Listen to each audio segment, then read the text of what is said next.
Et nous avons rejoint nos 5 candidats pour le premier des 2 débats de la soirée. Chaque candidat dispose de 10 minutes pour s'exprimer, plus 1 minute réservée à la conclusion. Conformément au tirage au sort pour ce premier plateau, nous accueillons Alex Duféhal de Combat Ouvrier. Bonsoir. Nous accueillons également Justin Pamphile de l'Alliance Ensemble pour une Martinique Nouvelle. Bonsoir. Bonsoir. Karine Varas, candidate investie par la France Insoumise. Bonsoir. Louis Boutrin, candidat de Martinique Écologie et du Grand Assemblée. Bonsoir. Bonsoir. Et Yann Monplaisir, candidat des Républicains. Bonsoir. Bonsoir.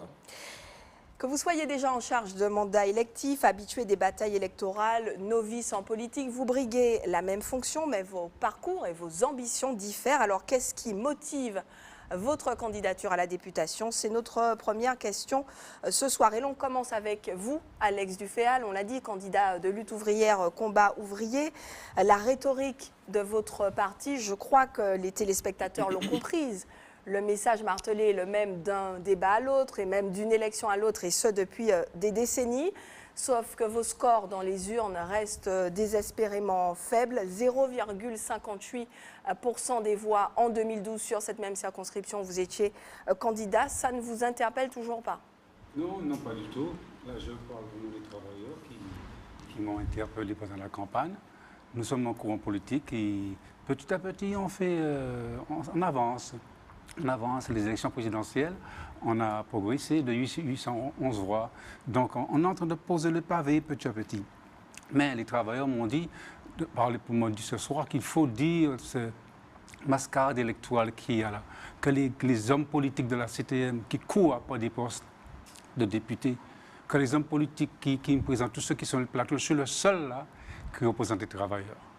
Et ils sont là pour des postes, soutenir Macron, etc. Et donc voilà un petit peu la politique, Macron qui mènera une politique pour casser les reins des travailleurs. Et tous les hommes, tous ceux qui sont en face de moi là, soutiennent Macron. Donc alors je vais m'adresser, je m'adresse aux travailleurs qui sont... En face de vous, mais peut-être pas à côté de vous. Bon, en face de moi, à côté de moi, c'est un capitaliste. C'est un capitaliste qui exploite les travailleurs.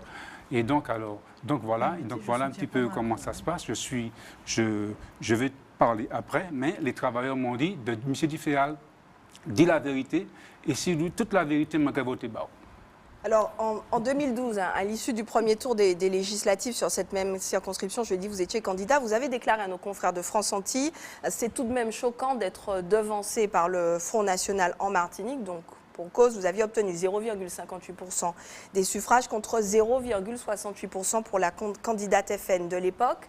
5 ans plus tard, le FN pèserait environ 10% des voix en Martinique, en tout cas si on se base sur la dernière présidentielle. Est-ce que vous ne risquez pas, Alex Duféhal, de vivre un choc encore plus fort là en 2017? Je suis pas vous choqué, qui étiez déjà choqué en 2012. C'est pas moi qui sois choqué, c'est les partis de gauche et les partis de droite. C'est eux qui ont fait que les travailleurs sont déçus. Donc vous ne prenez pas votre part de responsabilité? C'est eux qui ont fait ça. C'est le Parti communiste. C'est de la faute aux autres. C'est le Parti communiste, le Parti socialiste qui ont fait que la gauche et que l'extrême droite est montée comme ça, en décevant les travailleurs. Voilà, décevant les travailleurs et les travailleurs qui m'écoutent. Lorsqu'on est noir, on prend 2 balles dans le pied lorsqu'on vote Front National. Lorsqu'on est blanc, on a 1 balle, mais 2 balles. Donc c'est un parti anti-ouvrier. Voilà ce qui s'est passé, c'est que les partis gouvernementaux qui ont fait que l'extrême droite est devenue aussi importante. C'est eux qui ont fait ça, c'est vrai. Nous, on fait notre travail. Hein. Vous faites votre travail, même si on ne vote pas forcément beaucoup pour vous, mais vous continuez le combat. Écoutez, madame, on est en train de mener une permanence politique, permanence communiste révolutionnaire. Voilà. Okay. Pour l'instant. Gardez un peu de votre temps. On va poursuivre. Vous aurez l'occasion d'exposer tout cela. Justin Pamphile, maire du Lorrain, vous êtes investi par l'Alliance Ensemble pour une Martinique Nouvelle. Vous avez été un soutien de la première heure du président Emmanuel Macron. Vous avez sollicité l'investiture de la République En Marche pour ces législatives. Alors, que s'est-il passé? Pourquoi vous ne l'avez pas obtenu? Mais la question, il faudrait peut-être la poser à d'autres. Qu'est-ce qu'on vous a répondu? Alors, je vais vous dire rapidement, ceux qui ont surtout tiré des 4 fers et des 4 freins pour que ça ne se fasse pas. Mais ce n'est pas ce qui est important. Ce qui est important, c'est que l'investiture, pour moi, aujourd'hui, ça ne change rien à mon engagement politique. Mon engagement politique, il est clair. Il est aujourd'hui dans le cadre d'une démarche que j'ai accompagnée au moment où j'ai soutenu très tôt Emmanuel Macron. Aujourd'hui, le processus démocratique se poursuit et par conséquent, ça n'a pas changé, ni je n'ai pas varié dans ma position. Si demain je suis élu député, je continuerai à soutenir un processus que j'ai estimé être, au moment où il fallait faire un choix entre deux candidats, le meilleur. Donc par conséquent, je reste cohérent dans ma démarche. Si vous êtes élu, vous devrez renoncer à votre mandat de maire. Est-ce que vous êtes sûr de faire le bon choix ? À partir du moment où on se lance dans une campagne électorale et qu'on sait qu'il y a une loi qui est claire pour ce qui concerne le non-cumul de mandats, si on ne veut pas dès le départ avoir un dilemme, il ne faut pas y aller. Et par conséquent, je pense que tous ceux qui sont candidats aujourd'hui et qui sont amenés à prendre une décision devront prendre cette décision. Pour ma part, je l'ai dit, je l'ai précisé, je reste dans mon conseil municipal et que par conséquent, ce n'est pas parce que l'on est appelé à d'autres fonctions qu'il faut perdre, je dirais, l'engagement que l'on a eu à un moment donné dans sa ville. Vous êtes Justin Pamphile mieux loti que vos camarades de PMN en 2012. À l'époque, il y avait plusieurs candidats de l'Alliance sur la circonscription. Félix Ismin, Génie Dulis-Petit, Christian Raffa et Luc Louison Clémenté. Est-ce qu'ils vous soutiennent activement dans votre campagne ? En tout cas, pour ce que je sais, il y en a qui sont effectivement activement dans la campagne avec moi. Christian Raffa, Génie Dulis, il y en a qui ont activé leur réseau et qui sont peut-être un peu plus sur des réseaux sociaux. Vous savez, ce qui est important, c'est... Est-ce qu'on peut faire de l'arithmétique et considérer que les voix qu'ils ont eues en 2012, c'est ce que vous les dire. additionnerez en 2017 ? C'est ce que j'allais vous dire. Je ne suis pas du tout dans l'arithmétique. Je pense que quand on est dans une campagne électorale, il faut convaincre les électeurs. Et quand on va à leur rencontre, quand ils vous disent les difficultés qu'ils rencontrent, quand ils vous font retour de ce qu'ils souhaitent pour leur territoire, mais par conséquent, ce qui est important, c'est eux. Et puis, quand vous avez des soutiens à côté de vous, d'élus qui vous accompagnent, vous soutiennent, vous encouragent, c'est une très bonne chose. Et tous ceux qui, à un moment donné, ont eu à exercer des responsabilités politiques, savent pertinemment que si on rentre dans le jeu de calcul arithmétique, eh bien on peut se tromper lourdement quelquefois. Karine Varas, candidate investie par la France Insoumise, vous êtes un nouveau visage en politique, mais certaines de vos prises de position vous ont fait connaître, notamment sur les réseaux sociaux, avec cette tribune après les attentats de Charlie Hebdo. Vous vous souvenez, tout le monde affirmait « je suis Charlie » et vous avez écrit « je ne suis pas Charlie, je suis humaine ». Alors est-ce que, notamment ces événements outre-Atlantique, la montée de l'extrémisme en général, ont joué un rôle dans votre décision de vous engager en politique ? Non, pas particulièrement, parce que ce ne sont que des événements en plus qui... Oui, vous vouliez me dire quelque chose ? Non, okay. Ce ne sont que des événements en plus, c'est-à-dire qu'il n'y a pas que ça, il y a la planète qui, excusez-moi l'expression, fout le camp, il y a la pauvreté, il y a une espèce de tristesse ambiante parce que les gens n'arrivent pas à joindre les deux bouts, il y a tout un tas de choses qui font que, m'étant déjà engagée dans... ça aurait pu être 5 ans plus tôt ou 5 ans plus tard, pourquoi maintenant en 2017 pour toutes ces raisons-là ? Parce que Jean-Luc Mélenchon est arrivé dans votre vie. Pas Jean-Luc Mélenchon, le programme L'Avenir en commun, qui est un programme complet, qui est un programme global, chiffré, et qui est à même, selon moi, de nous sortir du mauvais pas dans lequel nous sommes. Beaucoup de candidats mettent en avant leur expérience, leur connaissance des rouages et des dossiers, leur réseau aussi. Vous n'avez rien de tout ça et ça ne vous a pas dissuadé d'être candidate ? Pas du tout, parce que ces candidats-là, ils ont commencé un jour. Donc vous pensez qu'on peut être député sans aucune expérience écoutez, il faut commencer, il faut se lancer, il faut bien s'entourer, il faut travailler, il faut chercher à savoir, il faut fouiller dans les dossiers et ça, je pense que c'est quelque chose que je suis à même de faire, que j'ai envie de faire surtout. Louis Boutrin, vous êtes l'un des conseillers exécutifs les plus en vue de la CTM en raison de vos importantes responsabilités, transport, environnement, énergie, sport. Vous êtes également président du Parc naturel de Martinique. D'importants chantiers sont en cours, notamment pour repenser le transport dans notre île. Pourquoi ne pas vous concentrer pleinement sur cette mission dont les Martiniquais attendent beaucoup et pour laquelle ils ont voté pour vous en 2015, ça fait finalement seulement 2 ans. Pourquoi vouloir voir ailleurs alors que vous êtes déjà si occupé à la maison ? C'est fort de cette expérience-là qu'il s'agit aujourd'hui d'aller plus loin. On peut considérer que la Martinique n'existe pas en tant qu'entité humaine, en tant qu'entité culturelle ou historique. Effectivement, à ce moment-là, notre revendication nous sommes une simple région ultra-périphérique, comme une province ultra-périphérique. Et notre revendication pour plus de décentralisation, effectivement, nous n'avons pas besoin d'aller à l'Assemblée nationale. Par contre, il existe une autre logique, celle qui, aujourd'hui, nous impose à revendiquer plus de responsabilités. Et cette autre logique passe par une modification constitutionnelle. Je propose une modification de la Constitution, de l'article 72 de la Constitution, en lieu et place des articles 73 et 74, la création d'une collectivité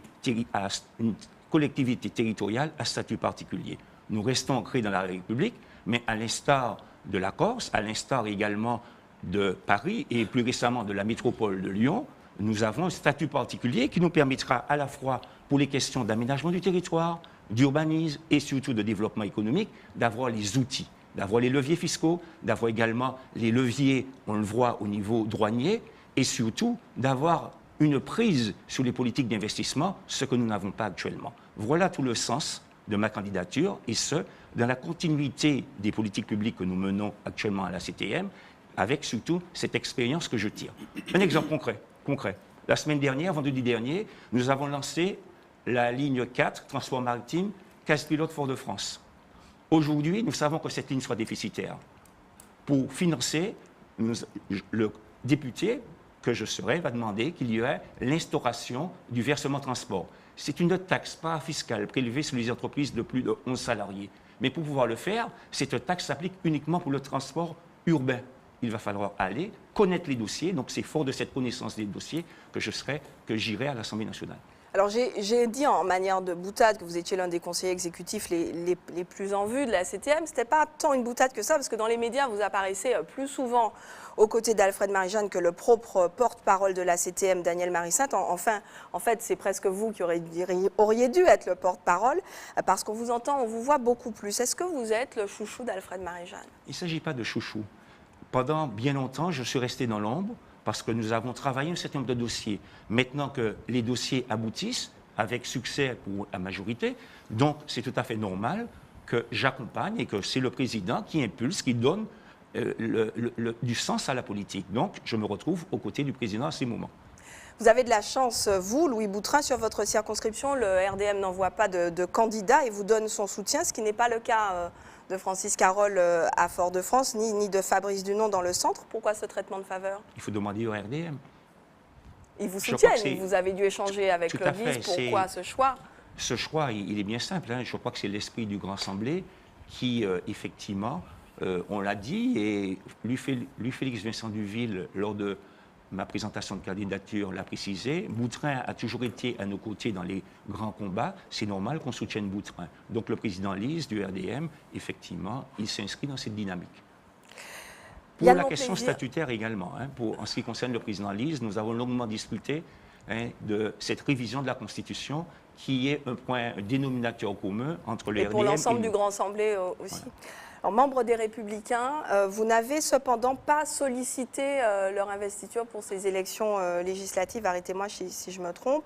Doit-on vous présenter comme un candidat sans étiquette, alors même que l'étiquette de ce parti auquel vous appartenez depuis un certain temps vous colle à la peau? Est-ce que vous pensez que les électeurs s'y retrouvent quand vous avez dit que vous n'étiez pas investi par les Républicains? On ne comprend pas forcément pourquoi. Je vais expliquer à nouveau si on ne comprend pas, puisqu'on est là pour ça. Je n'ai pas souhaité avoir l'investiture. J'ai même eu, pour ne rien vous cacher, une forme de pression pour avoir l'investiture. Mais précisément, dans cette phase, je dirais, de pression, j'ai voulu exprimer mon indépendance. Pourquoi je veux exprimer mon indépendance?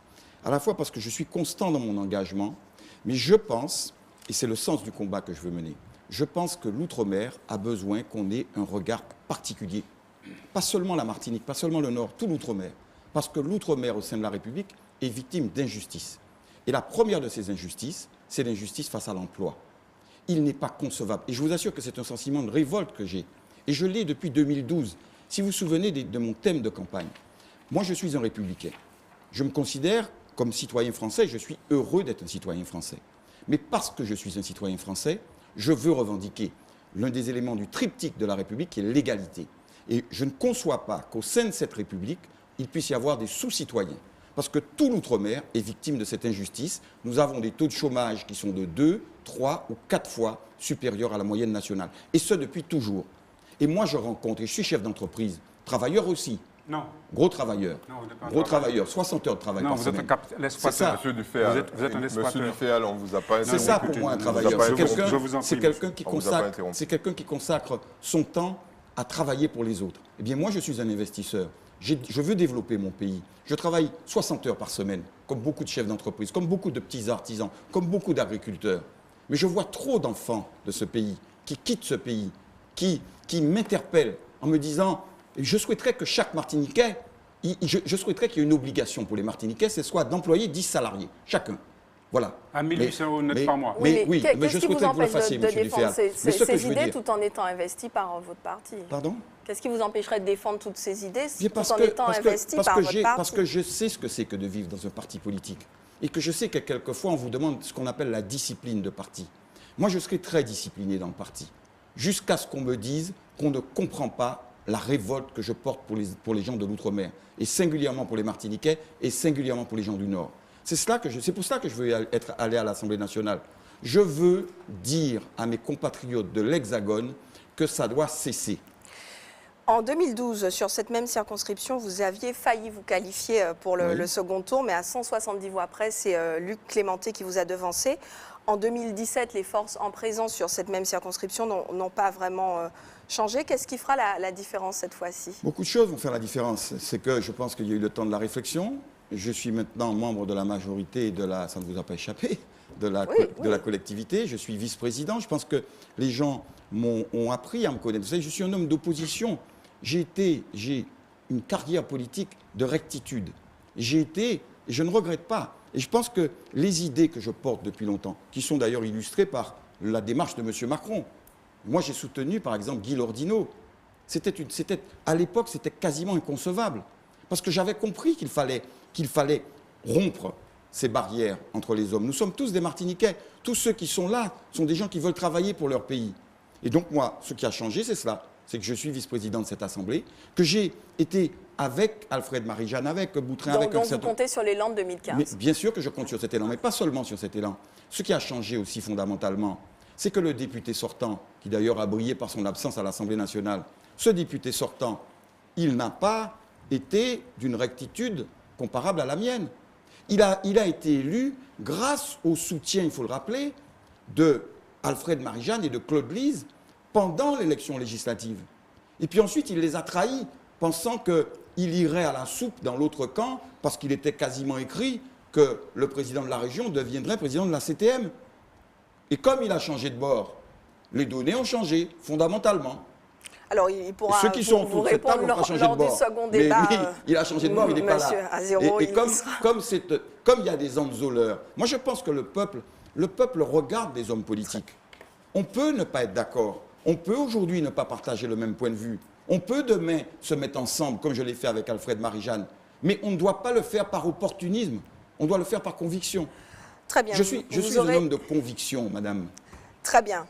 Alors, pour agir efficacement à l'Assemblée nationale, il est entre autres important d'être assis sur le bon banc. Vous y avez forcément déjà réfléchi. Dans quel groupe allez-vous siéger si vous êtes élu? C'est la question que vous pose maintenant Eddy Marajou. Très bien. Monsieur Pamphile, alors évidemment, nous, on a essayé de compter combien de candidats en marche il y a dans votre circonscription. On en a trouvé beaucoup. C'est vrai. Mais il semblerait que vous soyez le plus vieux, entre guillemets, en termes de date du choix du soutien. Donc, vous êtes un marcheur de la première heure. Ah bon? Je ne vais pas vous faire le... comment dirais-je? Je ne vais pas vous embêter sur la question du choix entre l'opposition et une majorité présidentielle. Vous allez me dire... Mais vous n'avez pas posé vous n'êtes pas allé jusqu'au bout de la question.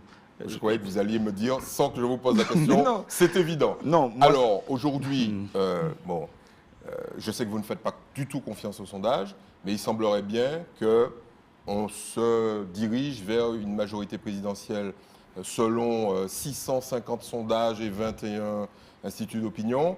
une majorité absolue pour Emmanuel Macron, vous allez résolument, si vous êtes élu, député, siéger?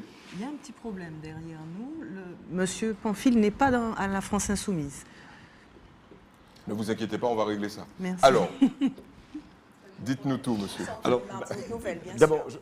comme vous m'avez dit qu'il y avait plusieurs candidats qui étaient en marche, moi j'aurais bien aimé connaître leur nom. Et je serais beaucoup plus Ne à vous même. inquiétez pas, on reviendra sur le sujet. Mais non, mais c'est important. Non, non, mais la thématique aujourd'hui, c'est vous êtes, Oui. et vous le reconnaissez, vous l'affirmez, Oui. le premier marcheur Oui. dans la circonscription. Oui.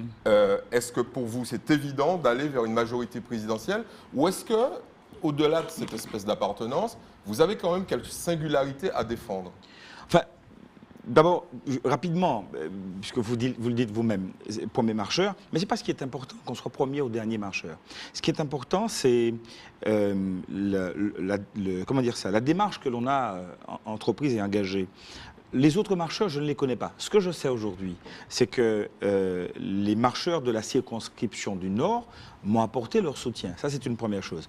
La deuxième chose, compte tenu du fait que vous me dites qu'il y en a plusieurs autres que je ne connais pas. Vous voulez vraiment qu'on... Ah oui, je voudrais bien. Parce que ne vous inquiétez pas, ne vous inquiétez pas, je ça voudrais vient. bien. Non, je Ça voudrais bien. vient. Je voudrais bien parce que ça me permettrait de mieux Mais affiner ma réponse. Ben allez-y, sans affiner votre réponse, le choix que vous ferez... Ben, à je l'ai l'issue de dit cette élection. en introduction, la question m'a été posée, j'ai dit et j'ai clairement exprimé le fait que si demain je suis élu, je serai sur les bancs de la majorité présidentielle. Alors, je vous pose la question pour mieux vous interroger sur les choses que vous regrettez d'ores et déjà dans le programme Macron. Est-ce qu'il y en a? Avant que je les égrène. Monsieur Marajo, Il y a des choses qui vous chagrinent ou pas? nous sommes dans une élection législative.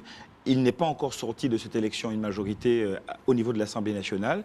Je suis celui qui porte, et je n'arrête pas de le porter, un certain nombre de programmes, de projets qui sont dans le document qui a été présenté à la fois aux Martiniquais et aux Français.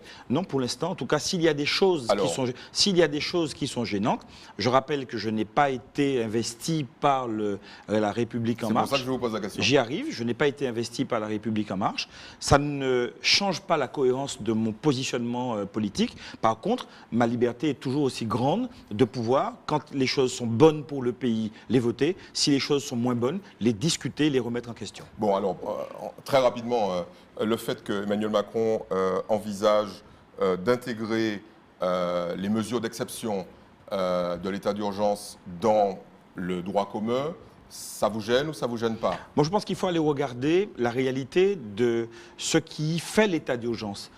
Alors, je vais vous citer deux mesures. Par exemple, vous êtes chez vous à 2 h du matin. Oui. Aujourd'hui, aucun policier ne peut forcer la porte. Demain, si c'est dans le droit commun, entre minuit et 6 h du matin, on fait ce qu'on veut avec vous. Monsieur Marajo, si entre minuit et 6 h du matin, ça va permettre de débusquer un malfrat, un terroriste ou quelqu'un qui porte atteinte à la sécurité nationale, je dis oui. Et si on sont trop de personnes? Ben, écoutez, ça c'est déjà Si c'est produit. vous, par exemple, qui n'avez rien fait, Attendez. vous vous faites choper par Vous les pensez flics, que entre c'est- guillemets, qu'est-ce que vous pensez de Vous ça? pensez sincèrement que c'est avec le président Macron que ce sont des choses qui ne se sont pas déjà produites par le passé? Oui, non, mais le fait de le mettre dans le droit commun, est-ce que ça vous inspire une méfiance? Parce que les gardiens de la, on va dire, de la liberté, vous savez qu'il y en a beaucoup et vous en faites partie. Oui. Vous qui avez été avec M. Monplaisir, qui avez fait un bout de chemin avec M. Monplaisir, vous vous Non, rappelez? alors- Non, mais attendez, vous vous rappelez? Il n'a pas osé le dire, mais moi je le dis. Non, vous avec vous trompez. avec M. Lordino? Non, vous vous trompez. Non, vous n'avez pas trompez. été avec lui? Vous vous trompez. Je peux répondre sur ce que vous parlez Voilà, sur on l'état d'urgence. on va y revenir probablement. Probablement. Je veux revenir sur l'état d'urgence. Je pense qu'il ne faut pas prendre ça de manière aussi légère, Caricatural. caricaturale. Vous parlez de l'état d'urgence, mais vous ne parlez pas du nombre de policiers qui sont appelés à être recrutés demain Oui. pour renforcer la sécurité des Français et des Martiniquais. Ça, c'est important. Vous ne parlez pas du nombre de jeunes prévus dans le programme d'Emmanuel Macron en tant qu'adjoint de sécurité qui viennent renforcer. J'ai quand même Donc, le bonheur de pouvoir choisir mes questions. Mais gardez un peu de temps. je peux Gardez vous un peu de répondre. temps. Gardez un peu de temps. Vous ne me laissez pas vous répondre. Non, non, mais Et puis gardez pour un ce qui peu de concerne, temps. Oui. pour ce qui concerne Yann Monplaisir, oui, ce dont vous me parlez remonte à quasiment 25... Donc je ne me trompe pas. Attendez, monsieur Marajo. Ce dont vous parlez remonte à quasiment 25-27 ans. Oui. Mais c'est-à-dire, j'ai l'impression que vous êtes en train de me dire qu'un individu, à un moment donné... Pas du tout. Je ne vous ai pas dit ça. Je vous ai dit, vous étiez aussi le gardien Non. des libertés et que vous avez partagé. Nous n'avons jamais été dans le même parti. Dans ma démarche politique, j'ai fréquenté bon nombre de partis politiques. J'ai rencontré Yann Monplaisir il y a peut-être 25-27 ans de ça. J'ai rencontré le Parti socialiste. J'ai rencontré le Parti Très bien. progressiste. Lui s'en souvient, vous, un peu moins. Non, j'ai pas dit que, j'ai pas dit que je ne m'en souvenais Ah, pas. d'accord. J'ai bien dit que j'ai eu à le rencontrer, D'accord. avec Christian Raffa d'ailleurs, et on a fait un petit bout de chemin. Et, Donc, je ne me suis pas trompé. Monsieur Marajo, Attendez, gardez un peu. bout de Gardez un chemin peu. et Yann Monplaisir. 5 minutes 30 pour Yann vous, Monplaisir. monsieur Pamphile. Attendez. Alors, on a bien l'impression que vous aurez des difficultés à choisir votre camp, parce que j'ai relu l'ensemble de vos déclarations. Vous êtes finalement pas tant que ça anti-Macron. Non, Et je ne suis pas anti-Macron. Ah, d'accord. Donc, D'abord, non, confirmé. pas du tout, je ne suis pas du tout anti-Macron. J'avais un candidat aux élections présidentielles, même si ça a été un peu compliqué. Hein, bon, Oui. pas Vous ne l'avez pas revenir beaucoup, dessus. soutenu, le candidat. ça a été un peu Votre candidat de départ, ça a c'était été- Nicolas Sarkozy. C'était Nicolas Sarkozy. Voilà. Ça a été un peu compliqué pour les raisons sur lesquelles je ne vais pas revenir. Mais moi, j'écoute. Et je vois que le programme de M. Macron, d'abord, il a rassemblé beaucoup de Français. Ensuite, oui, il y a beaucoup de choses. Il est Macron compatible avec le vôtre? Oui, tout à fait. Et moi, je ne ferai pas, en tout cas, je n'aurai pas de positionnement anti-Macron. Et d'ailleurs, je vais vous dire, je pense qu'il faut que le président de la République ait une majorité. Si le président de la République n'avait pas de majorité à l'issue du scrutin des législatives, je serai de ceux qui m'engageraient pour apporter un soutien, qui sera évidemment un soutien au sein de mon mouvement. Après, je verrai comment ça va se gérer. Ma question. Oui, voilà. Mais oui, parce que je pense qu'on ne peut pas laisser le président de la République sans majorité. Vous êtes Mais capable, tout ça va être, vous êtes tout ça va capable être- de, vous êtes tout ça capable va de être très siéger sur compliqué. les mêmes bancs que, éventuellement, d'autres soutiens à Emmanuel Macron, qui soient d'origine guadeloupéenne, martiniquaise. Bien Vous évidemment. êtes Vous croyez capable que ça me gênerait si nous n'étions pas dans la même circonscription de Oui, là, de c'est impossible siéger. que vous soyez tous les deux sur voilà, le même ce banc. ne sera pas tous les deux. Mais moi, je ne serai pas gêné. Ce qui m'est... Encore une fois... Vous êtes en train de nous, j'ai du mal- j'ai du mal à- donner le scoop de la soirée. Non, j'ai du En mal- clair, il y a mon Oui. plaisir. Je vous pose la question. Poser la question. S'il s'avère qu'Emmanuel Macron a une majorité relative ou une majorité absolue, est-ce que vous siégerez dans cette majorité? Non. S'il a une majorité, qu'il n'a pas besoin de constituer une majorité, je Ça, c'est la majorité absolue. Ça, c'est une majorité absolue. Par contre, je ne suis pas pour l'instabilité. Je pense que la France a besoin de stabilité. Je pense que notre pays a besoin de cette stabilité. Et je pense que, précisément, je serai en mesure de peser dans le cadre, un peu comme le dit Justin Pamphile, c'est-à-dire que, bien évidemment, sur l'essentiel, ce que dit M. Macron, le projet de M. Macron, sur l'essentiel, 90%, allez, ça me va. Et sa démarche me va. Et ce qu'il veut faire, parce que la France a besoin de ça. Et c'est ce qui l'a amené en dehors des difficultés de notre candidat. Est-ce que Très rapidement, il nous reste 4 minutes 30. Donc, dans les 10%, vous pourriez nous épingler quelque chose qui ne vous satisfait pas? Les 10% de ce avec quoi vous n'êtes pas d'accord? Non, je pense que c'est à la marge. Donc c'est pas très important. C'est Alors, pas très important. Ce qui est important, c'est l'esprit de ce qu'il veut faire. Gardez- il veut gardez quelques réformer. Non, mais laissez-moi terminer là-dessus. Il veut réformer la France. Et réformer notre pays, c'est réformer le fonctionnement de ce pays. Et ce pays en a besoin.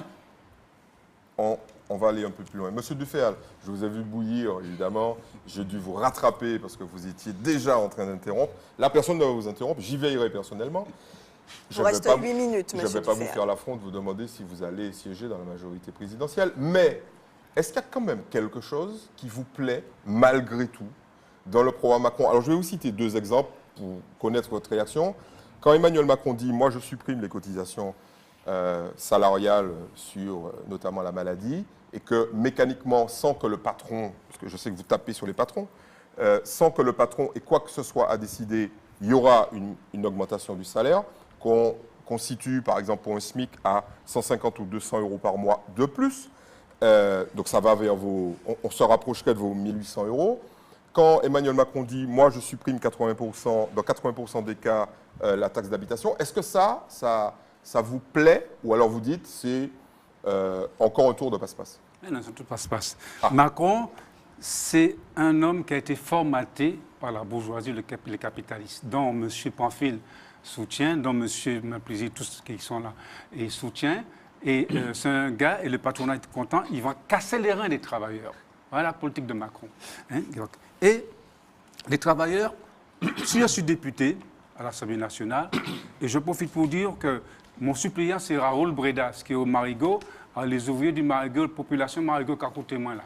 Et c'est mes camarades, c'est mon camarade moi qui l'a aussi, Raoul Bredas.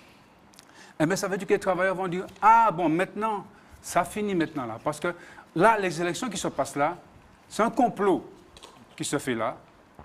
Et un règlement de compte entre le clan Marie-Jeanne et le clan Letchimi, en les deux peuples là. C'est ça qui se passe actuellement là. Et on a vu à la CTN, ils ont trompé la population.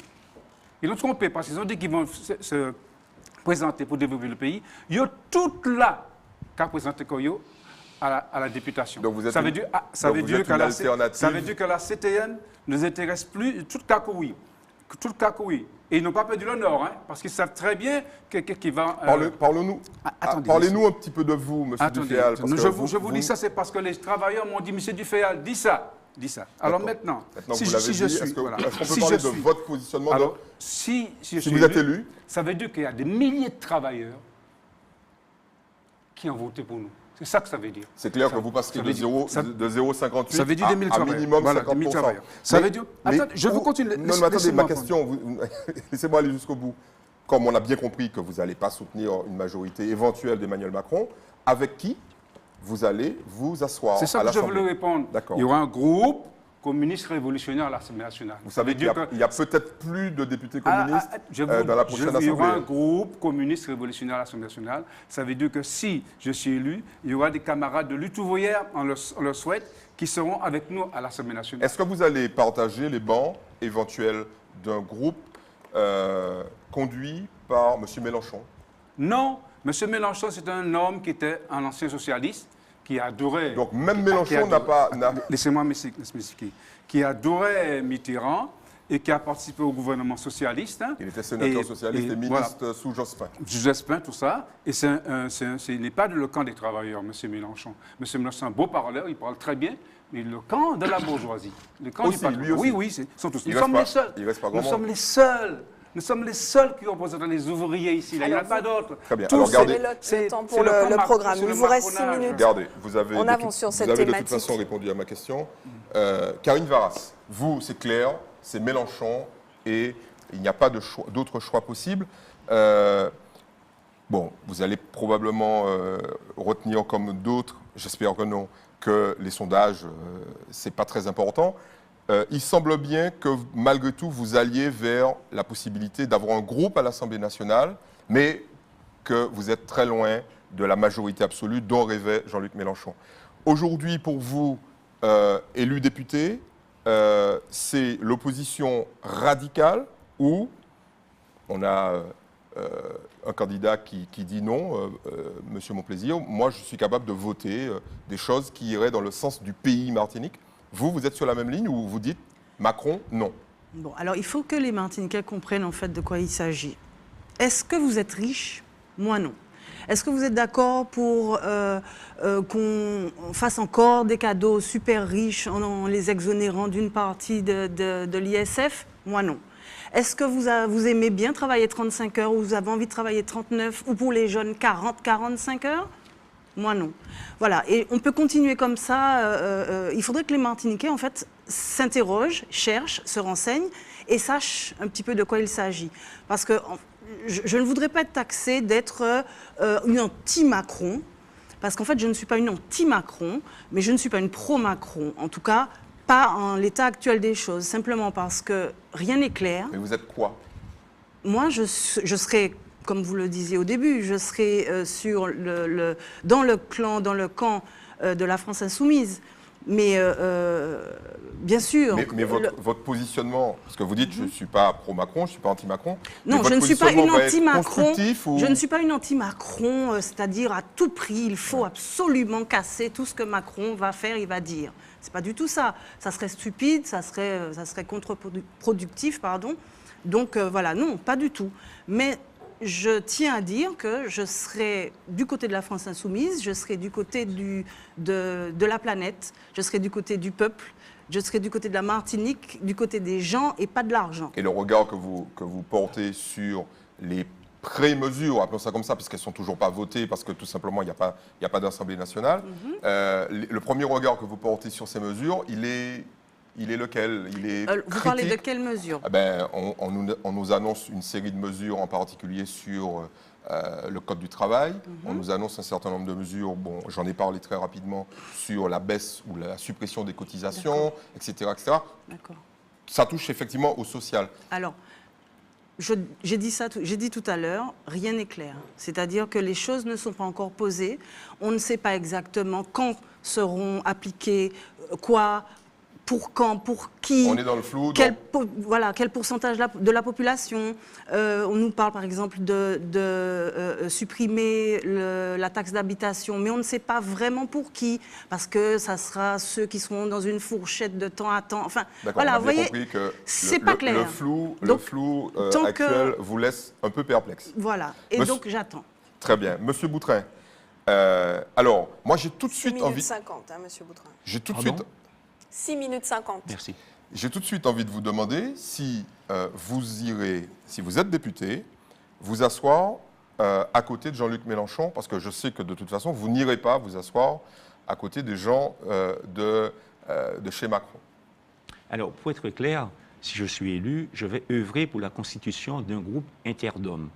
Depuis 2009, le règlement de l'Assemblée nationale a changé. On est passé de 30 députés à 20 et maintenant 15 députés. Tout à fait, pour faire à un groupe. l'instar du groupe GDR, gauche républicaine et démocrate, le président Marie-Jeanne, député, fait partie de ce groupe avec 5 élus d'outre-mer. Il faut aller plus loin, essayer de constituer ce groupe.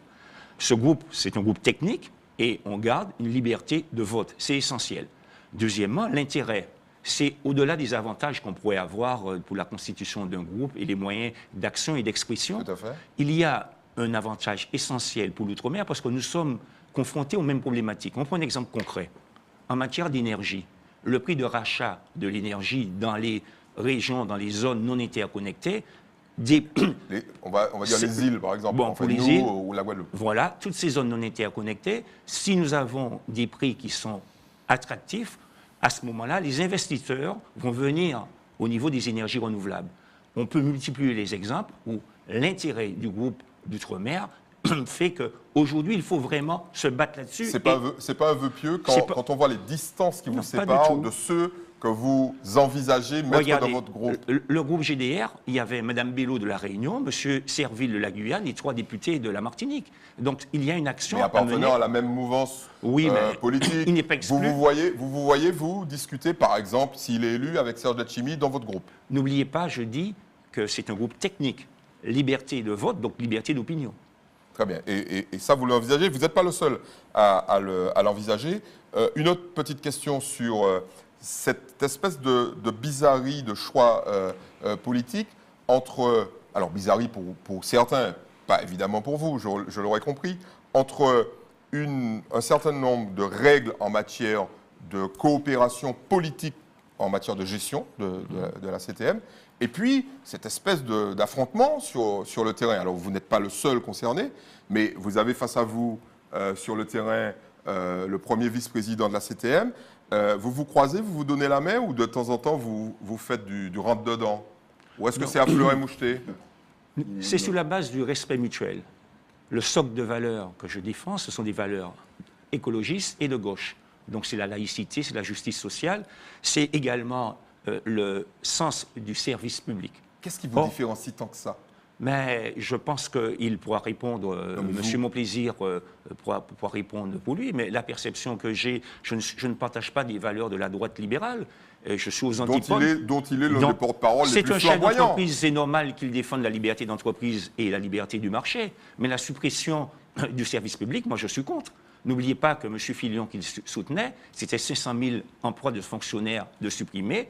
Or, nous avons besoin des fonctionnaires de la fonction publique hospitalière notamment, quand on voit l'état de nos hôpitaux. D'ailleurs, la santé fait partie d'une des priorités que nous défendons. Donc dans un débat, où sur le terrain, ça peut castagner? Pas du tout. Au niveau des mots? Pas du tout. Nous avons conclu que ce serait sous la base du respect mutuel. Chacun a ses valeurs. On a bien compris que vous ne partagez partagez pas toutes les opinions, toutes les idées. Moi, ce que je voudrais dire, c'est que partage pas les opinions et les idées, mais il y a du respect. Donc, Alors- je respecte les gens et c'est Pareillement. réciproque. Nous n'avons Voilà. pas de difficultés. Et d'ailleurs, Très c'est peut-être rapidement, quelque Yann chose, Montezan, c'est il vous quelque reste chose de que très 3 minutes particulier 30. pendant cette campagne qui se passe, je dirais, relativement bien. Moi, je n'invective pas les gens, je n'ai pas d'anathème pour les gens, je ne les traite ni de ceci ni de cela, qui qu'ils soient, parce que je respecte tout le monde. Je crois que ça n'est pas honteux d'être chef d'entreprise en Martinique, au contraire, parce que sans chef d'entreprise, je pense qu'on a un problème de développement, donc un problème d'emploi. Et je n'invective pas les gens en les traitant de chefs d'entreprise ou de capitalistes parce qu'ils seraient chefs d'entreprise. Alors moi, je m'adresse plutôt à tout. Moi, je souhaite m'adresser à cette Martinique qui travaille. Alors, Dans Tous quelques ces minutes, chefs vous allez pouvoir le d'entreprise faire. qui Yann sont les Montezan. agriculteurs. Attendez, Gardez Yann le temps Montezan, pour vos gardez le temps, parce priorités. qu'on a des Justement, questions sur c'est vos le thème. priorités. Donc, je pense qu'il n'y a pas de Yann raison. Montezan, Bon, ben, vous vous n'aurez n'aurez plus pas- de temps. vous n'aurez vous n'aurez plus de temps. On prend juste quelques secondes pour donner justement la parole aux électeurs, citoyens martiniquais. Et cette question, qu'attendez-vous de votre député? Question qui vous est posée par Guillaume Bacoul. S'il y avait une chose que vous demanderiez à votre futur député, là, ce serait quoi? C'est pas sur quel sujet? Se battre sur quel sujet? Déjà, essayer de regarder de façon pour que tous les jeunes, la majorité, je ne vais même pas dire tous les jeunes, on va pas pouvoir donner tous les jeunes du travail, mais la majorité, je vais leur donner du travail, déjà. Essayer de regarder comment on négocie. Parce que je vais donner des jeunes de l'argent pour rester près de chez eux. C'est bien beau, mais il vaut mieux leur donner de l'argent et d'un patron à embaucher les jeunes déjà. Ça allait être bien. Ouais, non, il y en a quand même l'autre. C'est ça qui l'a. C'est la bordel qui l'a. Si on était qu'à faire, il y a toute la avenue pour qu'on chaud. Il y a certains députés qui se battent, qui font légèrement ce qu'ils peuvent. Mais bon, c'est pas encore ça. On ne voit pas encore les trucs concrets. On a beaucoup de signatures, mais on n'a rien de concret. Voilà, petit clin d'œil aux électeurs de cette circonscription et l'occasion d'aborder la troisième partie de cette émission. Une priorité, une grande priorité si vous êtes élu à l'Assemblée nationale demain. Alors on va commencer par vous, Justin Pamphile, il vous reste 5 minutes, hein. J'en profite pour faire le point sur le temps de parole et il reste la partie, les questions de Mike Irask. Donc voilà, une grande priorité, votre grande priorité si vous êtes élu sur cette circonscription du Nord. Vous dire une priorité, ça serait vraiment réduire la réalité qui est la nôtre aujourd'hui. C'est résoudre le problème du numérique sur le territoire. C'est faire en sorte que les jeunes qui sont obligés de quitter le territoire et qui vont sur le centre de la Martinique puissent vivre et habiter chez eux. Faire en sorte que sur la question du logement... Et surtout travailler, non? Sur la question du logement, faire en sorte que nous puissions continuer et faire en sorte que s'ils travaillent chez eux, qu'ils puissent y habiter. L'autre chose, c'est que sur la question du travail, sur la question de l'emploi, c'est assurer un développement économique sur le territoire et faire en sorte que sur la question des marchés publics, sur la question de favoriser l'implantation d'entreprises sur le territoire, eh bien que l'on puisse donner les moyens et faire en sorte que les entreprises s'installent. Faciliter l'embauche de ces jeunes. Et dans le programme d'Emmanuel Macron, il y a un certain nombre de dispositions prêtes et qui sont là et qui attendent faire en sorte que sur l'apprentissage, que sur la question des licences professionnelles, des jeunes qui quelquefois cherchent des entreprises et n'en trouvent pas. Donc réajuster les mesures pour l'emploi et puis sur les dispositifs qui actuellement sont mal utilisés, eh bien qu'il y ait de la fongibilité sur les fonds qui sont affectés aux différents types de contrats et qui permettent aux entreprises, quelquefois pendant 1 an, 2 ans, le temps que ce jeune ou que cette personne monte en compétence, eh bien de pouvoir les embaucher. Ce sont quelques opérations. Sur la question du handicap, il faut que l'on puisse, pas parce qu'on habite dans le nord de la Martinique, eh bien parce qu'on est dans une situation de handicap, eh bien qu'on soit complètement isolé, perdu. Vous savez, les gens qui vivent dans le territoire connaissent leurs difficultés. Eh bien, il faut simplement que ceux et celles qui vont les représenter demain matin, eh bien, soient l'écho de toutes les souffrances qu'ils connaissent et qu'ils vivent dans le territoire. Madame Varas, si vous êtes élue demain à l'Assemblée nationale, quels seront vos chantiers prioritaires en tant que députée, bien sûr? Alors, selon moi, tous les problèmes, toutes les difficultés sont liées. Donc, pour moi, il faut voir les choses dans leur globalité. Je ne pourrais pas dire ça c'est une priorité, donc ça voudrait dire que je place certaines choses avant les autres, alors que tout est lié. Donc moi, ma priorité, c'est le futur. C'est-à-dire que je pense que M. Macron, par exemple, nous a proposé des assises de l'outre-mer avec comme axe de gérer les urgences. Oui, il y a des urgences, c'est vrai, il faut gérer les urgences, mais je pense que si on ne fait que gérer les urgences, dans quelques années, on sera au même point. Je pense qu'il faut que la Martinique redémarre, qu'on donne beaucoup d'accélérateurs et qu'on rentre de plein pied dans le 21e siècle, dans l'ère moderne, qu'on passe à autre chose, qu'on change de braquet. Et je termine, c'est-à-dire autour d'un vaste plan de développement qui justement engloberait toutes ces difficultés, toutes ces priorités, qu'on puisse par exemple sortir du schéma de la monoculture, le schéma unique de la monoculture, canne ou banane, et qu'on développe des agricultures nouvelles, vivrières, parce qu'il faut pouvoir nourrir la population martiniquaise, bio, parce qu'il faut qu'on préserve notre santé, et une agriculture nouvelle qui soit pourvoyeuse d'emplois. Il nous faut développer, par exemple, certaines niches d'excellence, comme le café, le cacao, Oui, il sourit parce que lui, il plante du cacao. Justement, je sais bien. Madame Varas, on se rend compte parfois que les programmes se ressemblent.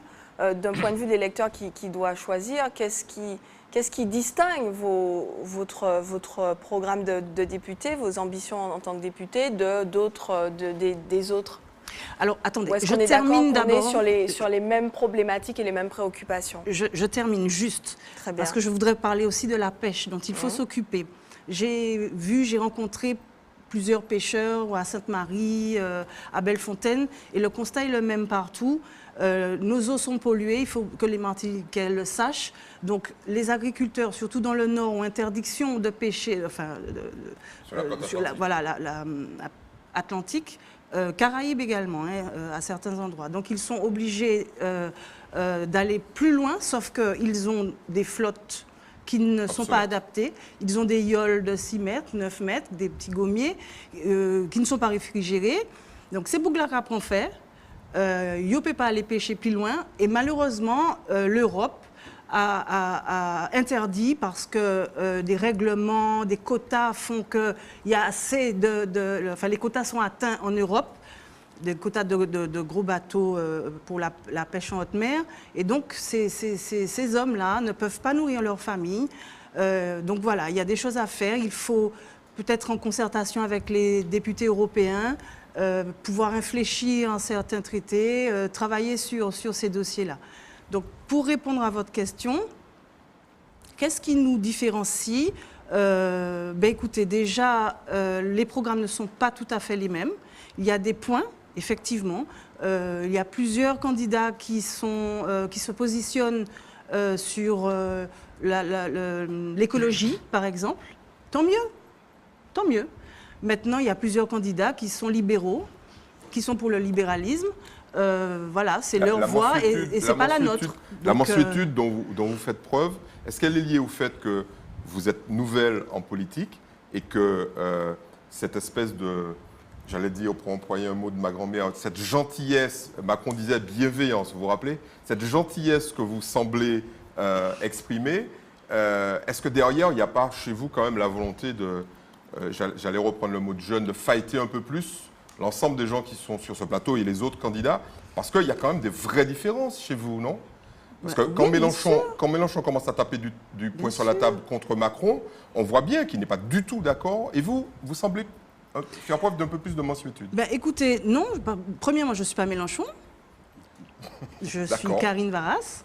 Parce que vous avez montré cette Bible tout à l'heure. Oui, bien sûr. Ça, écrite par lui. Hein. Non, écrite par plusieurs personnes, écrites par des citoyens. Avec son nom en gras et son signe maçonnique sur la couverture. Attendez, son signe maçonnique, tout de suite. Non, c'est le phi. Oui, c'est le phi. Le nombre d'or. Voilà. Et donc D'accord. vous parlez de mansuétude, c'est pas une question de mansuétude, c'est simplement que je pense que les Martiniquais en ont un petit peu assez des combats, des gens qui se tirent dans les pattes, qui s'invectivent, qui s'injurient, qui s'insultent. Je pense qu'il faut passer à autre chose, qu'il faut voir des projets, des programmes. Et peut-être voilà, ça qui fait la je différence. respecte les gens, je n'ai aucun problème avec aucun candidat sur le Nord. Voilà. Très bien. Louis Boutrin, il vous reste 4 minutes. Vous, si vous êtes élu, vos grandes priorités à défendre à l'Assemblée nationale? La circonscription Nord, c'est une circonscription rurale à forte vocation agricole. Ce n'est pas un hasard si ma suppléante, Elisabeth Rosalie, est une ingénieure agronome, une femme de Saint-Joseph. Mes priorités, d'abord, la santé. Il est essentiel qu'aujourd'hui, qu'on puisse réformer ce cadre dans lequel nous sommes. Les décisions se prennent à Paris. Même si nous avons l'ARS en Martinique, ils appliquent les directives du ministère. Aujourd'hui, il faut revoir la carte sanitaire, il faut faire en sorte que les hôpitaux soient mieux financés. Le financement des hôpitaux nous montre qu'aujourd'hui, l'hôpital de la Ménard a un déficit. L'hôpital de la Ménard, nous venons de donner 2 millions d'euros pour pouvoir acheter des médicaments, parce qu'ils ne peuvent pas payer les fournisseurs. Dans la circonscription, il y a un désert médical, une pédiatre pour l'ensemble du Nord qui se situe au niveau de Sainte-Marie. Donc, il faut qu'il y ait des mesures incitatives pour l'installation de jeunes médecins et surtout de spécialistes dans la circonscription. Toutes ces décisions se prennent à Paris. L'autre priorité pour nous, ce sera bien sûr l'emploi. Tout le monde le dit, mais ce sont des assouplissements, des dispositifs législatifs, puisque l'emploi, la création du développement économique, la création d'emplois, ça relève à la fois de la CTM et de Cap Nord pour le développement économique. Mais les dispositifs législatifs, que ce soit en termes pour l'environnement, que ce soit pour le numérique, que ce soit également pour l'économie bleue, les énergies renouvelables, tout cela peut être décidé à l'Assemblée nationale. Enfin, comme on le sait, l'accès au savoir, l'accès à l'éducation, à la formation, à la culture, il est indispensable qu'aujourd'hui qu'on puisse arrêter cette fracture territoriale que nous avons, parce que dans le Nord, malheureusement, on constate qu'il y a un taux de diplômés qui est nettement plus bas que dans la conurbation CACEM ou dans l'espace sud. Donc, il y a des dispositifs à prendre, et tout cela, à l'Assemblée nationale, que ça se décide. Yann Monplaisir, vos Moi, grandes ce que je veux priorités? dire, c'est que, vous l'avez entendu, nous n'allons pas nous taper dessus alors que nous sommes essentiellement et fondamentalement d'accord, même pour faire plaisir, je dirais, à l'animation d'un débat. Moi, je pense que nous sommes d'accord, moi je suis d'accord avec tout ce qui vient d'être dit, concernant les priorités. Nous connaissons quel Martiniquais, même qui n'est pas un élu, ne connaît pas les priorités de la Martinique. Vous l'avez entendu comme moi, c'est l'emploi. Donc, moi, ce que je pense plutôt, c'est qu'il faut, et ce qui va guider mon action de député, c'est le souci de justice. Et c'est sur cet axe-là que je vais challenger, moi, les autorités nationales, qu'il s'agisse des autres députés ou du gouvernement. Quand vous dites de justice, c'est le décalage le décalage qu'il y a déjà de traitement. Parce qu'il y a déjà ce projet de... Alors, il y a l'égalité réelle, la loi égalité réelle. Oui, mais si vous voulez, on pourrait revenir dessus, cette égalité réelle. Je suis tout à fait d'accord. D'ailleurs, c'est suite à une discussion que j'ai eue avec M. Karam en 2012. Ah, c'est vous qui êtes à l'origine de En 2012, cette j'ai loi. eu, lors des élections législatives, une discussion avec M. Karam et je lui ai expliqué quelle était la philosophie de ma démarche. Parce que je suis un républicain. Et comme je suis un républicain, je veux rester au sein de la République. Mais pour qu'on reste au sein de la République, il faut encore que cette République soit juste. Déjà, il faut combler le déficit entre le Nord et le reste de la Martinique. Vous l'avez entendu, ils l'ont tous dit. On est tous d'accord là-dessus. Bon, après, comment on fait? Il peut y avoir des différences d'approche. Mais on est d'accord. Moi, je veux de la justice entre le Nord et le reste de la Martinique. Je veux que le député soit le député de toute la circonscription. On n'est pas le député d'une commune. On ne privilégie pas une seule commune quand on est député. Et c'est ce qui s'est passé au cours des 5 dernières années. Il faut que ce soit juste, même si j'aime toutes les communes, et même si je peux avoir une préférence pour une d'entre elles. Vous êtes contre les candidats maires? Non, je ne suis pas contre les candidats maires, parce qu'on peut à la fois être maire, on peut être à la fois maire et avoir la vision de l'intérêt de toute la circonscription. Par contre, quand on n'a pas cette vision-là, et c'est ce qui vient de se passer, ça produit des effets négatifs. On privilégie certains, et même ceux-là trouvent que c'est injuste. Mais moi, je voudrais revenir à une notion de justice vis-à-vis de la République. C'est ce combat-là. Vous comprenez, c'est pour ça que je veux aller à l'Assemblée nationale. Parce que je pense qu'il faut cette rupture. Et je veux que je veux travailler avec les autres députés de l'Outre-mer, au-delà de l'idéologie. Cette passion-là que vous exprimez, Ouais. elle n'a pas tendance à transpirer et à gagner les électeurs avec des taux de participation qui sont catastrophiques. Mais parce que, qu'est-ce qui s'est passé en Guyane récemment? C'est que les élus ne portent pas suffisamment le message. Côté, hein. On a mis les élus de côté. On a mis, en quelques secondes, on a mis les élus de côté. Moi, je veux revendiquer au nom des gens de l'outre-mer. Il faut que la République accepte d'être plus juste avec nous, de nous donner les équipements nécessaires. Et il ne faut pas qu'on dise on en fait suffisamment ou trop pour l'outre-mer. On donne 170 millions. Laissez-moi simplement donner cet exemple, parce que je vais vous expliquer ce que je veux faire. On donne 170 millions pour la continuité territoriale entre la Corse, 250 000 habitants, et le continent européen. Et pour l'ensemble des Outre-mer, 2 millions d'habitants, 50 millions. Moi, je veux dire aux députés qu'ils ne peuvent pas accepter une telle injustice et qu'il faut qu'on rééquilibre les choses en faveur de l'Outre-mer. Très bien. C'est ça mon combat. Monsieur Duféhal, sur cette question, les priorités, si vous êtes à l'Assemblée nationale demain? D'abord, pour dire que je suis ici à part, je représente les travailleurs. On n'est pas d'accord du tout. On n'est pas d'accord du tout. J'ai en face de moi des hommes politiques qui sont du côté du patronat, qui sont contre les travailleurs. Ça, c'est une première chose. Bon, et c'est du baratin. Il faut les travailleurs ne les pas écouter, c'est belle parole qu'il a, parce que c'est eux-mêmes qui disent moins ça, que ces messieurs, enfin élus, encore oublié nous. Et les pêcheurs du Makuba m'ont dit ça. Ils disent, moi, M. Duféhal dit ça, parce que ces messieurs, ne pas connaître nous encore. Depuis lui, attendez, et encore, M. Boutrin, vous êtes mal placé pour dire ça, parce que vous avez un copain au gouvernement qui est Nicolas Hulot, qui est un grand écologiste, et maintenant, il est avec Macron qui lâche des bombes. Là, paniflet, là, en Syrie. Paniflet. Alors là, c'est au Pacaro vert encore, là. Au Pacaro vert encore. Tu vois, vous êtes mal placé parce que votre copain... Votre copain... Il ne vous a pas interrompu. Je ne vous ai pas interrompu. Alors, monsieur votre copain, allons-y. Alors, la priorité, justement, le gars dit que les jeunes, il faut les embaucher. Eh bien oui, mais nous disons qu'il faut répartir le travail entre tous. Il faut interdire les licenciements. Parce que lorsqu'il y a un cyclone, il ne faut pas sortir des rois. Il faut interdire. Mais maintenant, les lois du gouvernement de Macron, c'est d'autoriser les licenciements. Alors, donc, jusqu'à maintenant, ils sont autorisés. Non, mais ils sont autorisés. Nous, on veut une loi pour interdire les licenciements, pour permettre à tous les jeunes de travailler. On veut répartir le travail entre tous sans diminution de salaire. Et que M. Premier, non, c'est que vous, premier, qui machin, pour 1800 € net par mois, premier salaire là. Mais embaucher des gens. Attendez, embaucher des gens. Quittez-moi parler, non. Mais oui, fais un petit effort, embaucher des toits. Quittez-moi parler. Monsieur mon plaisir. Quittez-moi parler. Non, au PK, il y en a mon encore. Alors, ensuite, répartir le travail entre tous sans diminution de salaire. Parce qu'il y a des gens qui travaillent, un ouvrier agricole, Bouglaka chaille 5-6 tonnes par jour de bananes. Si tu es patron, tu es embauché, c'est mon nom, tu es moins et charge sociale et un salaire de 1800 € net par mois. On dit que ni les retraites, les chômeurs, les travailleurs, attendez, laissez-moi parler, madame. Les travailleurs, les chômeurs et les retraités doivent toucher 1800 € net par mois. Ce n'est pas une augmentation, c'est un rattrapage par rapport au coût de la vie. On ne peut pas vivre en dessous de ça. Et si on a fait un sondage à présent, on a demandé les travailleurs du Nord, est-ce que d'accord pour toucher 1800 € net par mois, on a senti qu'il y a le monde qui a levé la main là. Donc ça veut dire que je vais voter pour moi, parce que je vais défendre ça. Alors, en l'autre bagage, je dis comme ça... Vous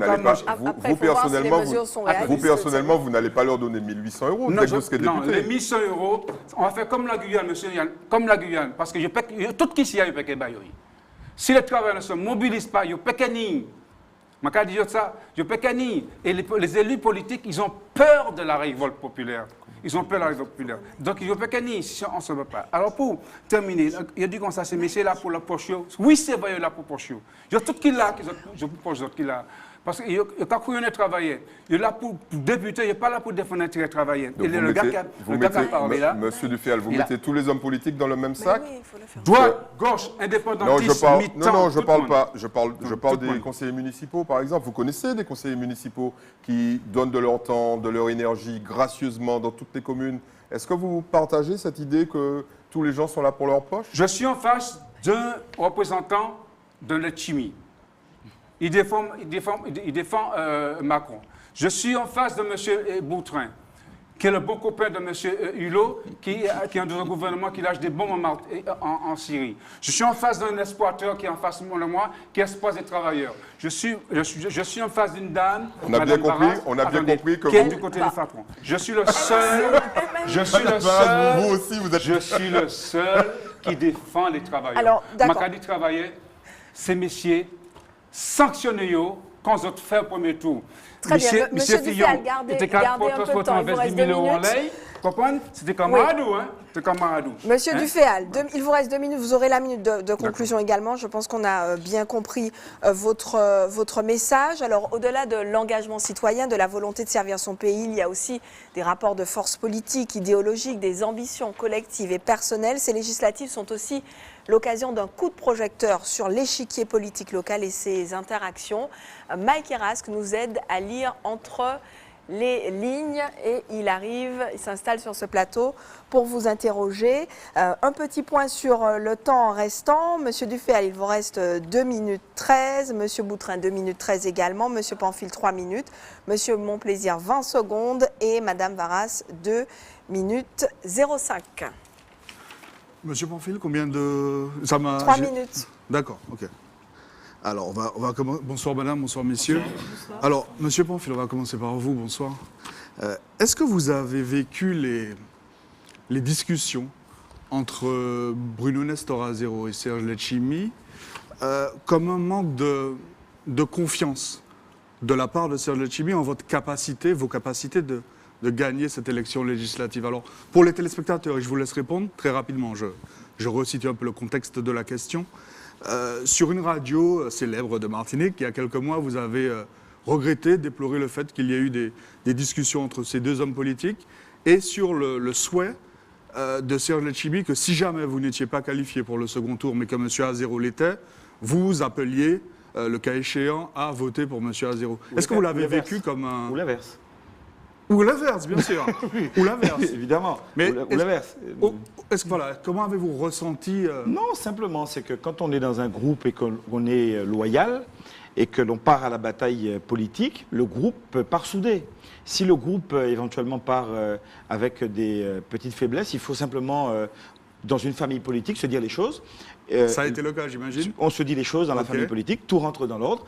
Et aujourd'hui, quand vous me regardez, vous me voyez serein et je n'ai pas de préoccupation ni d'inquiétude quant à mon engagement, ni celle de Serge Letchimy à mes côtés. Et au Morne Rouge, il a réaffirmé de manière très importante, de manière déterminée, à la fois son soutien personnel et celui d'Ensemble pour une Martinique nouvelle. Et si cette option, que évidemment, vous allez détester ma question, mais si cette option...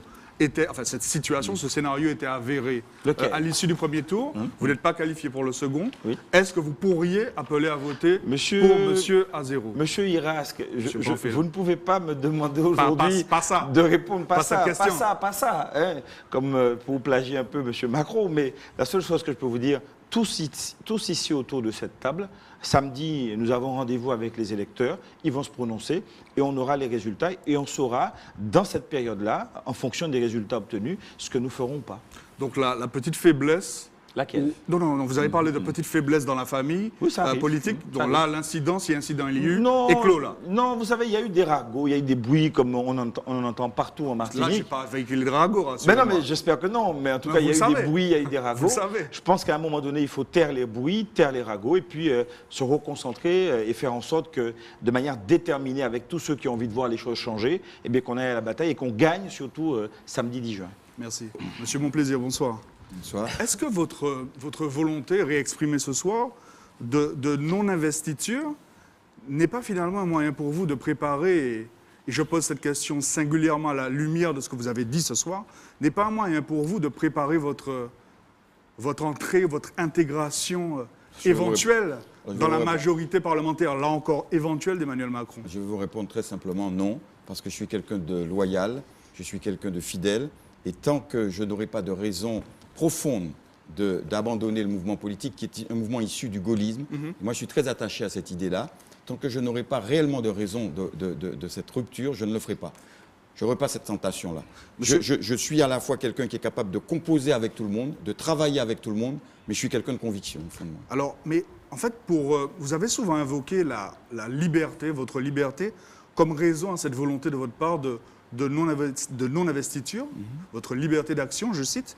Mais j'ai du mal à voir dans quel intervalle, auquel laps de temps vous pourriez exercer cette liberté, sachant, et vous l'avez rappelé ce soir, que si vous êtes élu, vous allez siéger dans le groupe LR. À quel moment s'exercera cette liberté que vous avez souvent invoquée comme raison à cette volonté de non-investiture? Elle s'exercera en 2 mots. Elle s'exercera hein, à partir du moment où j'aurai le sentiment que mes autres collègues des Républicains n'entendront pas le cri que je vais pousser pour l'outre-mer, c'est un cri de justice. Et je le ferai avec force. Donc si vous êtes élu, vous allez le pousser immédiatement. Je vais leur dire, et si là-dessus je ne suis pas entendu, je reprendrai ma liberté. Que j'ai déjà, et c'est pour ça que je l'ai affirmé. Je veux qu'ils comprennent ce que je vais faire. Je ne vais pas pour me balader à l'Assemblée nationale. Je vais parce que c'est injuste. Ce que subit, ce que vit l'outre-mer est injuste. Voilà, il vous restera 30 secondes pour conclure. Alors, Louis Boutrin, bonsoir. Bonsoir. Alors, on connaît Louis Boutrin, candidat au municipal du Carbet.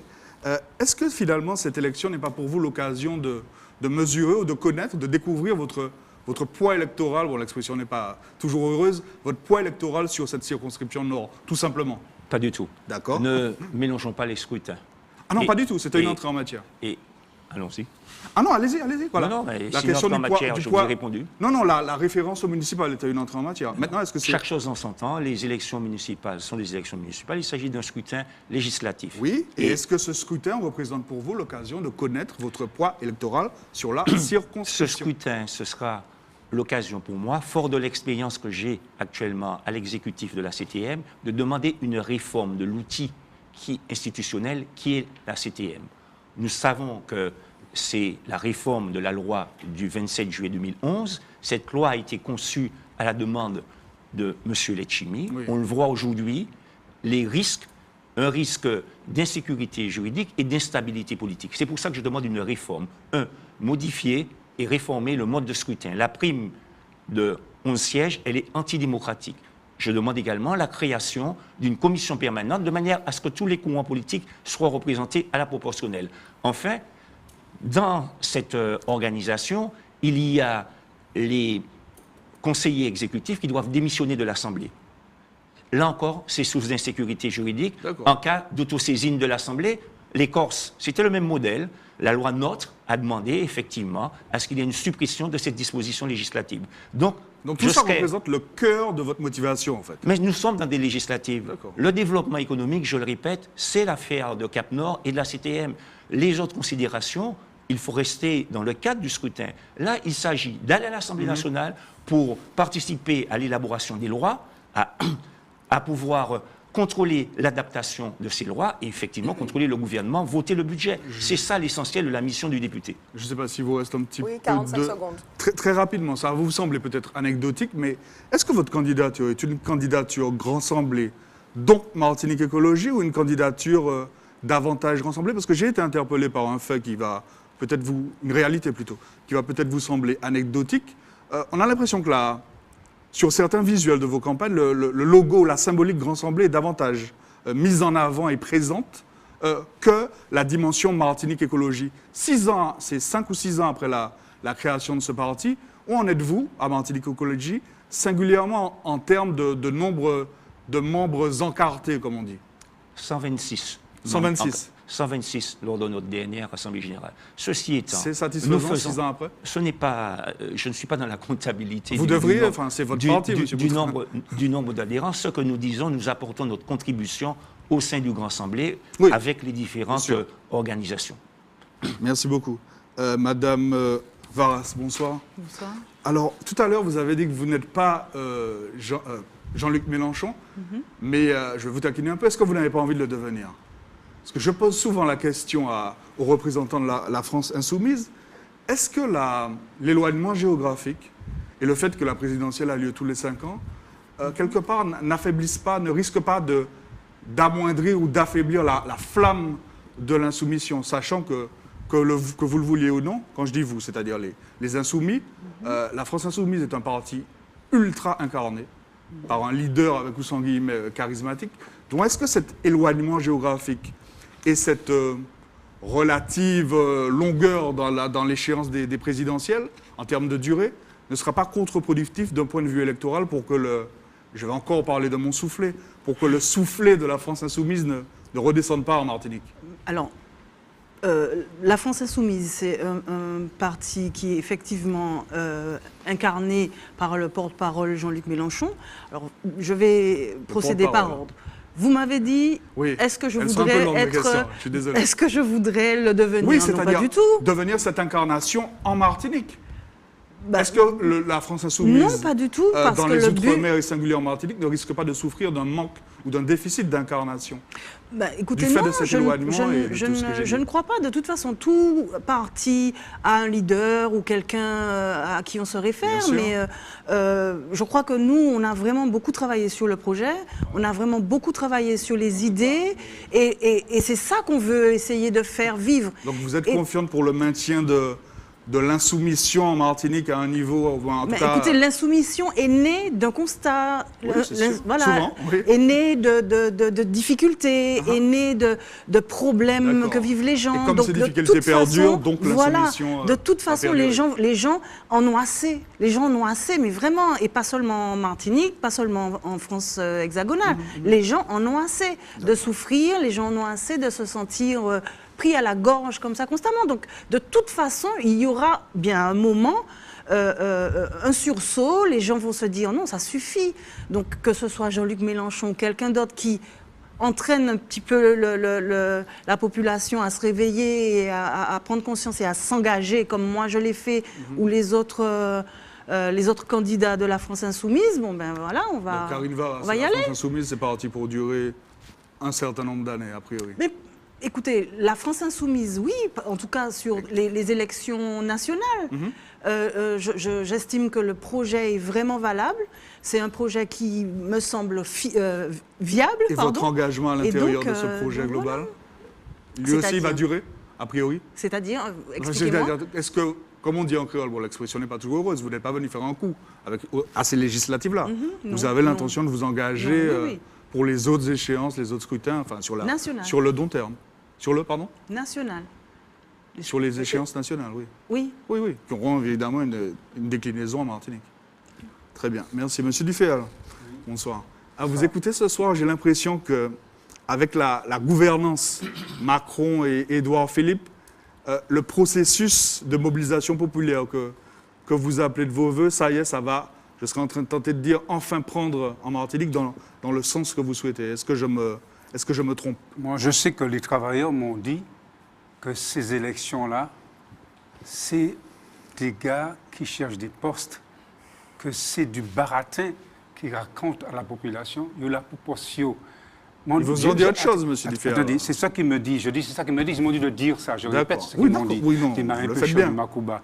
Bon, je dis qu'actuellement, votre question, c'est quoi encore? Est-ce qu'avec vous avez décrit, pas vous uniquement, évidemment, les candidats de lutte ouvrière, combat ouvrier, la gouvernance naissante Macron-Édouard Philippe, comme particulièrement propice à cette mobilisation ouvrière des travailleurs que vous appelez de vos voeux. Alors, est-ce que l'expression va peut-être vous agacer, mais est-ce que le grand soir est enfin proche ou plus proche que d'ordinaire? Mais je répète que si je suis élu, ça veut dire que des milliers de travailleurs qui disent comme ça, je peux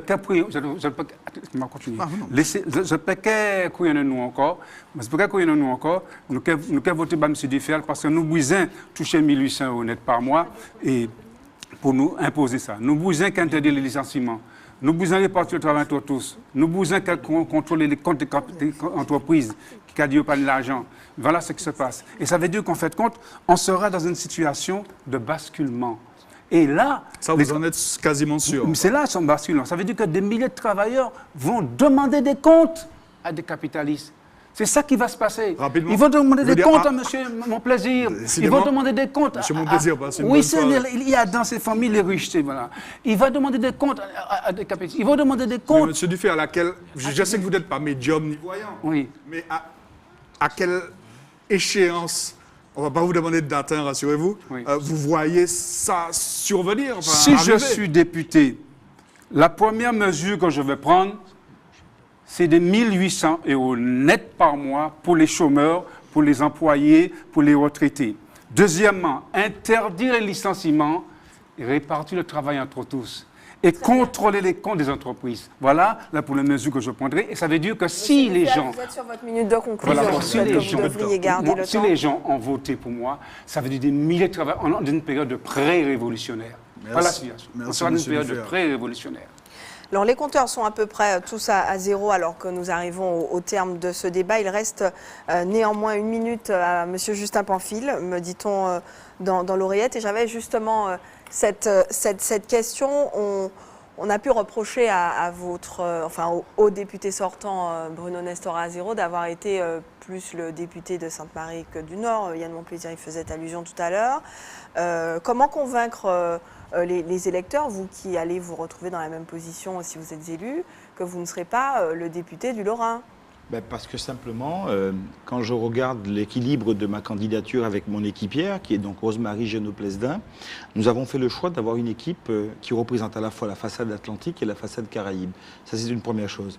La deuxième Donc chose... Vous promettez que votre réserve parlementaire, par exemple, elle va irriguer toute la circonscription? Si réserve parlementaire existe si toujours. Elle existe toujours. En fonction de... Ah, vous êtes pour qu'elle... moi, je suis pour qu'elle soit beaucoup plus transparente et que les choses ne se fassent pas comme ça s'est fait. D'ailleurs, juste préciser que quand j'entends dire qu'on m'aurait donné 10 000 euros à la ville du Lorrain, je précise que c'est le centre hospitalier Joseph Salaire du Lorrain qui a demandé de la réserve parlementaire aux députés sortants et qui a refusé et qui, sur tous les tréteaux politiques, affirmait que la ville du Lorrain refusait de la réserve parlementaire. Je pense qu'il faut qu'il y ait plus de transparence et cette transparence-là devrait permettre effectivement aux électeurs de mieux comprendre les choses. Et puis, pour ce qui concerne le positionnement par rapport à la ville, vous savez, quand on candidate à une élection comme celle-là, pour être député, on n'est pas candidat pour être maire de la ville. C'est une circonscription qui se compose donc de 17 communes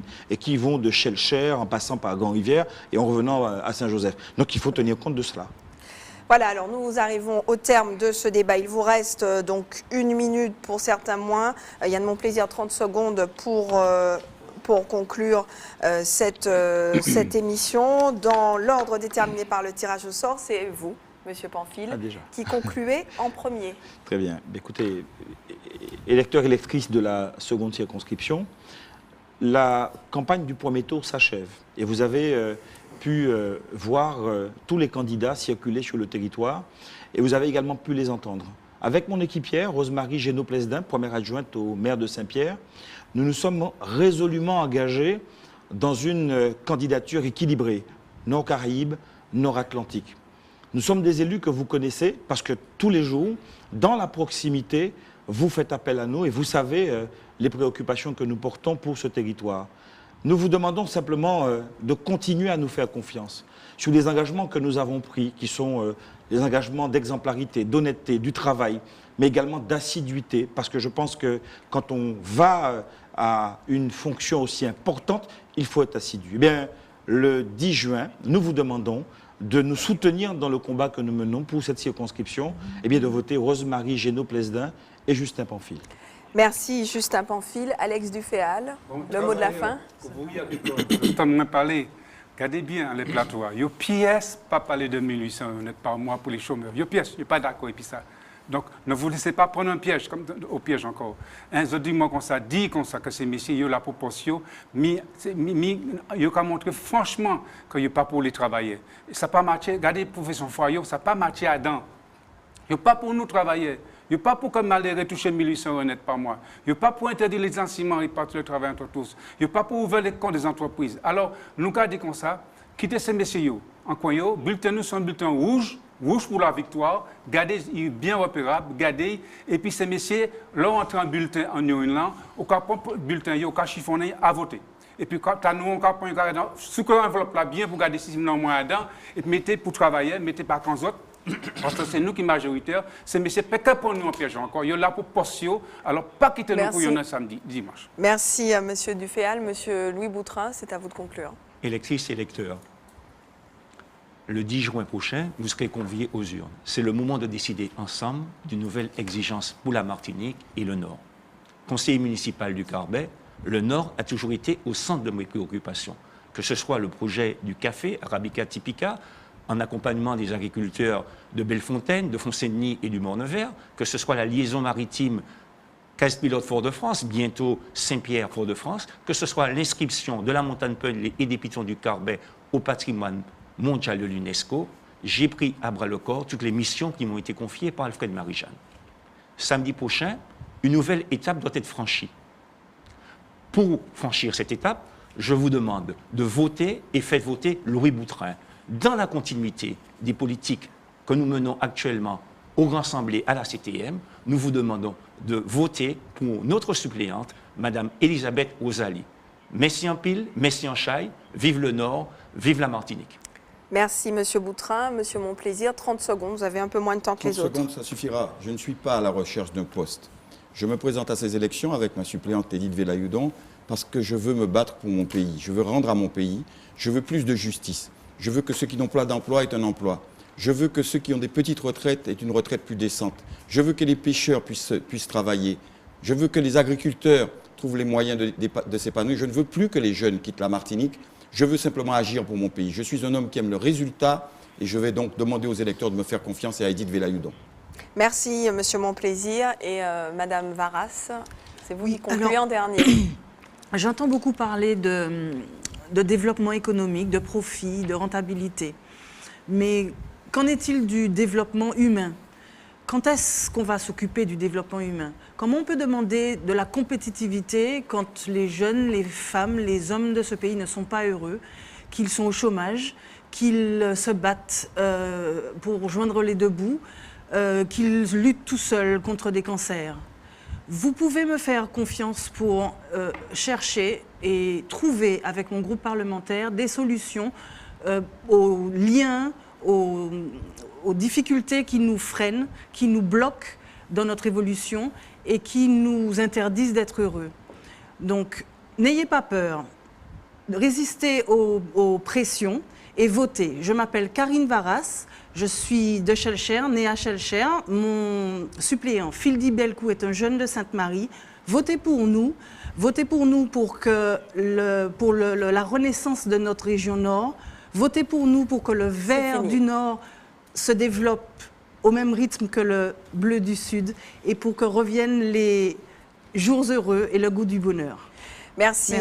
Madame Varas, merci à vous tous d'avoir participé à ce débat, le premier de notre soirée. Restez avec nous, dans quelques minutes, nous nous retrouvons pour le second débat de la soirée avec Bruno Nestorazero, Marcelin Nadeau, Ludovic Mina et Katouchia Cantinol. Ce sera juste après cette courte pause. À tout de suite.